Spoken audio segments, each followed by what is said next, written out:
Pourquoi on ne se dirait pas nous? Que Dieu soit béni. On va chanter des cantiques. Il est temps dans la parole de Dieu. J'ai faim. Il y a le pain. On va se nourrir ce soir. Ay Dios,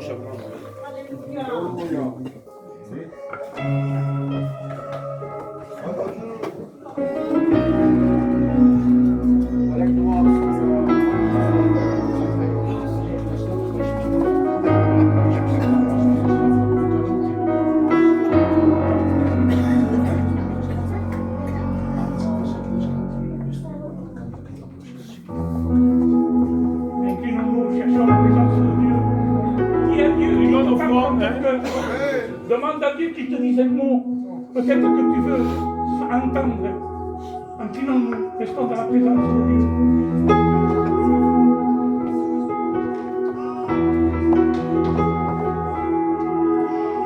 Si andas por el mundo cansado de vivir, buscando una salida, ven a mí. Yo soy la puerta del cielo, abierta para ti. Si tú pasas por mí, tú vas a descubrir una vida nueva que no conocías tú, llena de alegría de Jesús. Yo he dado mi vida, lavado en una cruz, mi sangre derramó para salvarte a ti. Esto es amor del cielo, esto es amor divino, que no tiene barreras ni límites alguno. Esto es amor del cielo, esto es amor divino, y no tiene barreras ni límites alguno.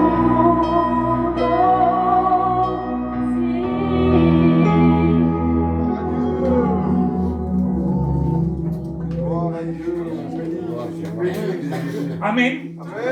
Que Dieu soit béni, que Dieu soit glorifié. Vraiment content de me trouver au milieu de vous. Amen. J'aime venir à Pézia parce que vous êtes une église que vous savez encourager. Vous êtes une église que vous écoutez la parole. Ce soir, je ne compte pas sur ma capacité. Je suis arrivé tard de chez moi en train de faire la ferraille. Et voilà que Paul m'appelle, il me dit viens, tu prêcheras la parole de Dieu. Mais comme je disais, je ne compte pas sur ma capacité.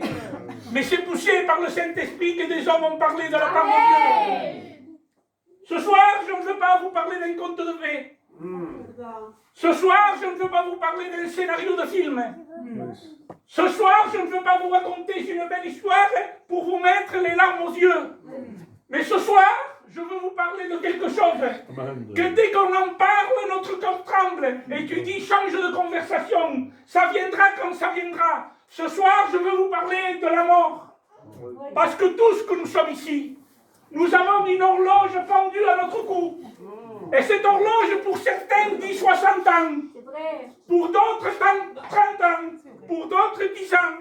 Pour d'autres, quelques mois. Et pour d'autres, quelques minutes. Parce que la Bible dit qu'on ne peut pas ajouter une coudée à notre vie. Ce qui m'a permis de faire ce message, c'est que j'ai entendu un témoignage. Et à travers ce témoignage, Dieu m'a dit, écris ce message. Et je l'ai écrit dans mon cœur. Ce témoignage nous dit qu'il y avait un homme qui écoutait la parole de Dieu. Et cet homme est sorti et il a fait un malaise. Et il est tombé dans un coma.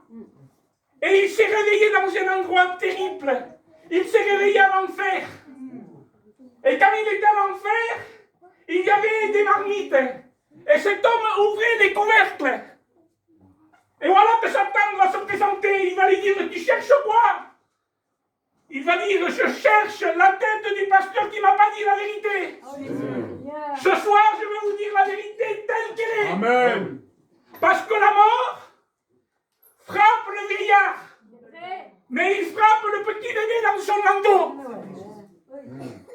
La mort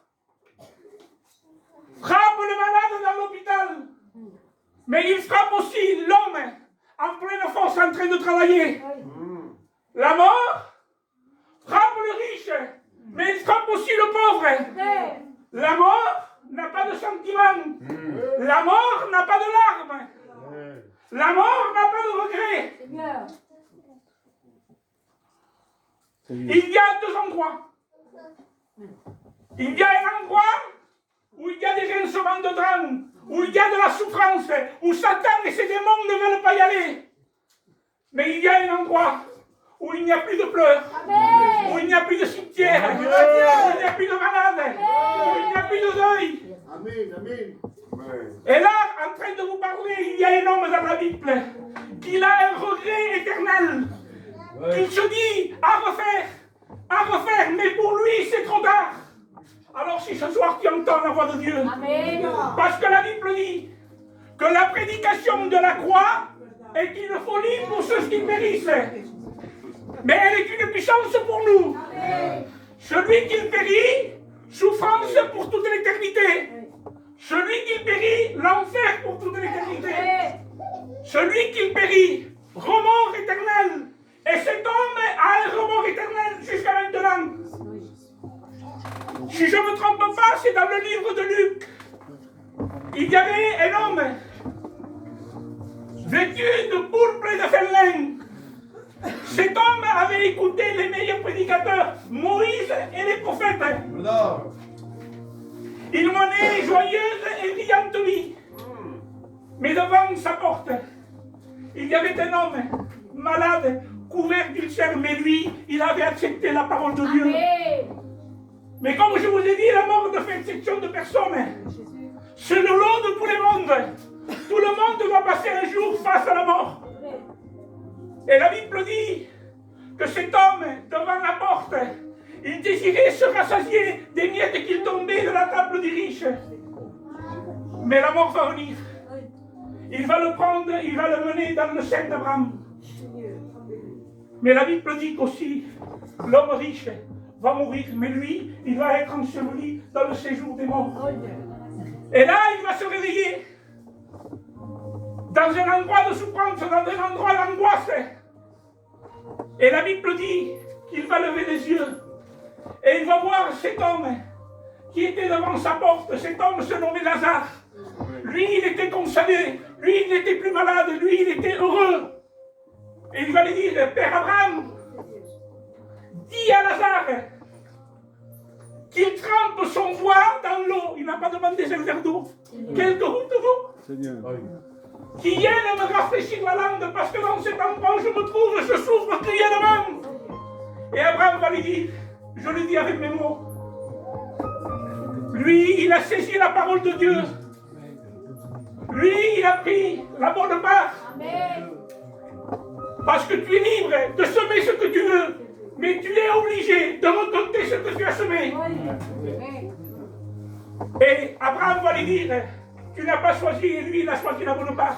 Alors cet homme, comme il était dans le regret éternel, il va lui dire, Père Abraham, ressuscite Lazare, afin qu'il vaille trouver mes frères. Parce que j'ai 5 frères et je ne veux pas que dans cet endroit, mes frères, ils sont ici. Parce que je souffre cruellement. Et Lazare va lui dire, ils n'ont qu'à écouter la parole de Dieu. Ils ont Moïse et les prophètes ici. Ils ne se convertissent pas, c'est parce qu'ils ne veulent pas. Alors si ce soir, ce message tape dans ton cœur, ouvre ton cœur. Parce qu'il y a des endroits où Satan et ses démons ne veulent pas y aller.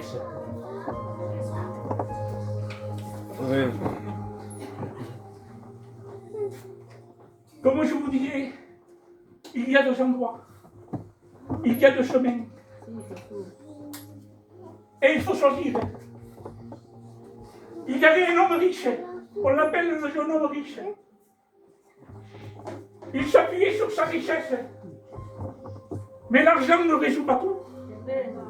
Il va s'approcher de Jésus. Et il va lui dire, bon maître, que dois-je faire pour hériter la vie éternelle? C'était une bonne question. Et Jésus va lui dire, observe les commandements. Mais on connaît les commandements, on sait ce qui est bien et ce qui est mal. Alors il va lui dire, depuis que je suis tout petit, que je regarde la parole de Dieu. Et Jésus m'a parlé, il m'a dit, le mot observe veut dire regarder, analyser. Et cet homme, Jésus va lui dire, vends tout ce que tu as, parce qu'il n'est pas contre la richesse. Mais comme cet homme c'était un orgueilleux, Jésus va lui dire, vends tout ce que tu as et distribue-le aux pauvres. Parce que les gens se confient à leur richesse. Mais sache que si tu tombes malade, tu peux te payer les médicaments avec l'argent, mais tu ne te paieras jamais la guérison. Tu demandes le salut, la vie éternelle.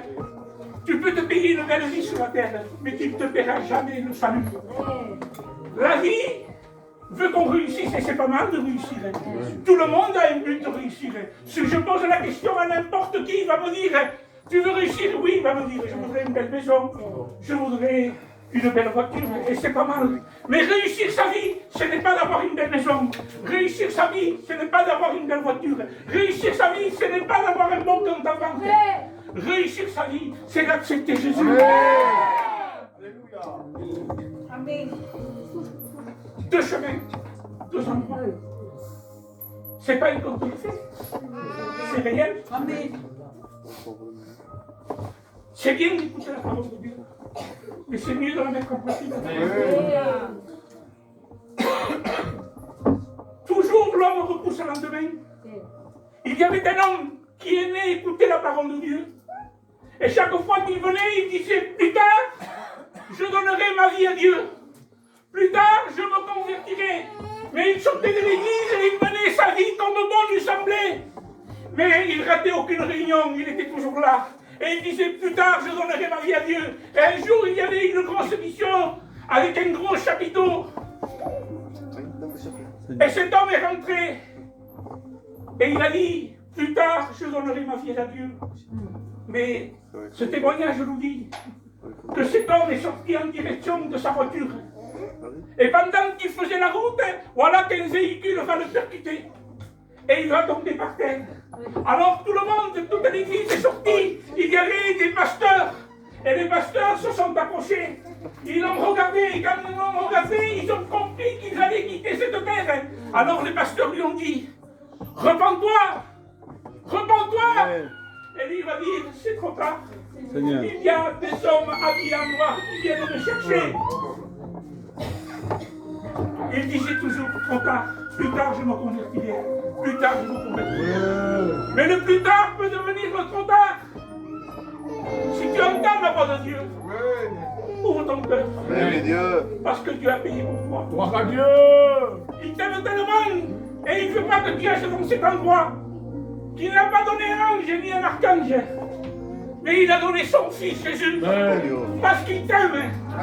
Parce qu'il ne veut pas que tu ailles dans cet endroit de souffrance, dans cet endroit d'angoisse. Laisse-moi te dire, si c'est la peur qui veut te convertir, ça ne t'aidera pas. Ce qui va t'ouvrir la porte du ciel, c'est la repentance. De dire, je suis lié, je voudrais m'en sortir. S'il n'y arrive pas, je suis lié peut-être par la drogue, par l'alcool, par l'argent, racine de tous les maux. Seigneur. Si tu te repens, oh Jésus, tu feras partie de ce jour glorieux qu'on ira au ciel. L'enfer, c'est terrible. L'enfer, c'est tellement bon l'enfer. Personne ne veut y aller. Ouais. Mais il y a une condition. La condition, c'est de se rependre. C'est le premier message de Jésus. Il dit, repentez-vous. Car le royaume des cieux est proche.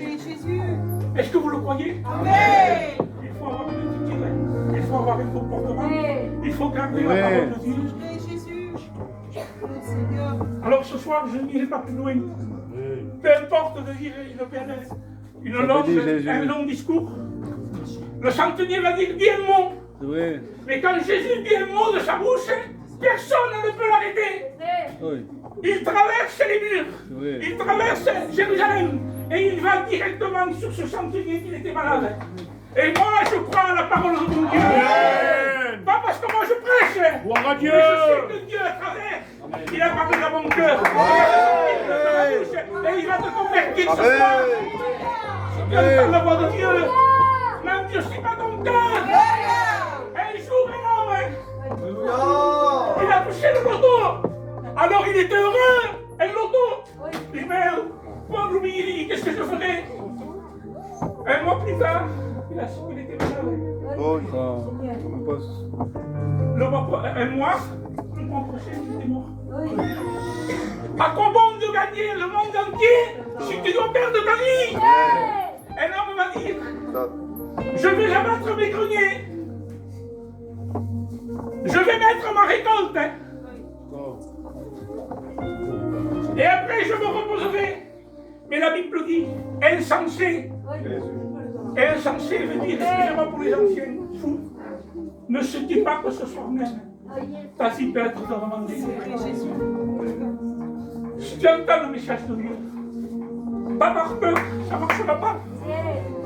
Repends-toi de ce qui peut t'aider, parce que Dieu t'aime tellement. Il s'est donné tout entier à la croix. Il n'a pas joué un rôle. Ce n'est pas un scénario de film qu'on vous parle.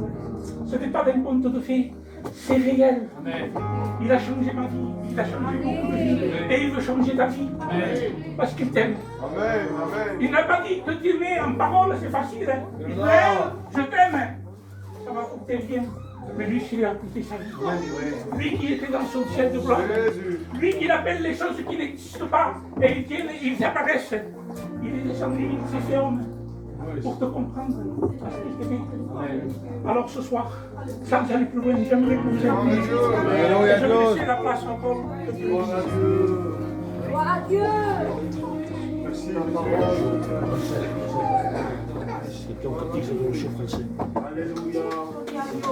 On ferme nos yeux et je crois sur le message. Dieu sait parler. Le Saint-Esprit connaît les cœurs. Il connaît les chemins. Alléluia. Voyez-vous l'amour de Dieu? Il connaît le jour de la date de ma naissance, mais aussi il connaît la date de ma fin, de mon histoire.